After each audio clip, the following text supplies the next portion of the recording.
Have we learnt the lessons of the crisis? The OECD is playing an important role in developing new approaches to economic challenges. By opening up the policy debate to new voices, inviting discussions with key thinkers, holding seminars and events, the OECD is exploring fresh ideas to tackle the major challenges of high unemployment, low growth, weak productivity. The NIAC program is trying to build an agenda for inclusive and sustainable growth.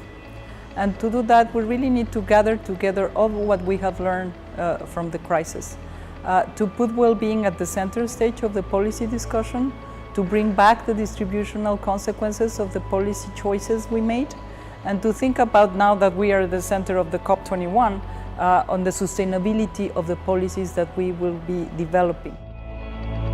Central to these new approaches is a focus on the well-being of citizens, that improving people's quality of life becomes just as much a goal as raising economic growth. Look at the impact on well-being when designing policies, says the OECD. Ensure that the benefits are distributed fairly across society. Inequality is not only damaging to well-being, but it is also undermining growth. The poor have less access to quality education and healthcare, key channels for a dynamic economy. The OECD is developing new tools to understand more clearly how economies work. We can no longer see them as linear and predictable mechanisms.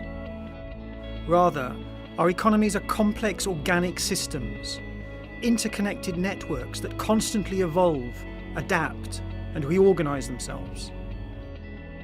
Understanding such complexity and identifying critical pressure points requires more versatile and integrated approaches to economic analysis.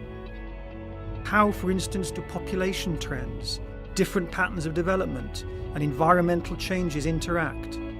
Rather than imposing standardized policies, we need to understand too how a country's economy is shaped by its specific institutions, history, and social norms. And in tailoring policies to particular challenges, insights can be gained from other disciplines, such as sociology, geography, and psychology. New tools are being developed to improve how and what we measure, such as natural resources, human skills, living standards, and job quality. A new approach also means going to the heart of what went wrong, the financial sector. It's not just a question of boosting the resilience of banks, but of ensuring finance plays a greater role in supporting the real economy over the long term. It means reforming the way debt and equity are taxed and broadening the range of credit available, particularly to help small companies thrive and create jobs. Economists are reviewing the models they use for forecasting and analysis.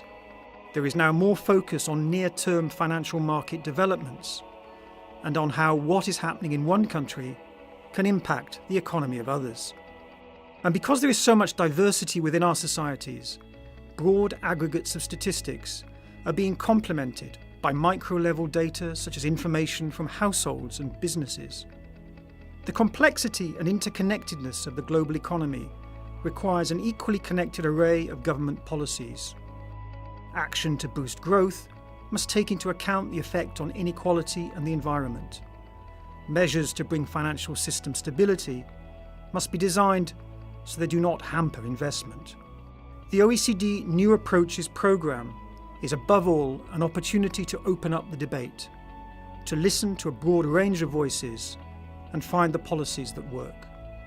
I think that NIAC is more important than ever, not only to learn the lessons from the crisis, but to chart the course of a program for governments that will really improve the well-being of people.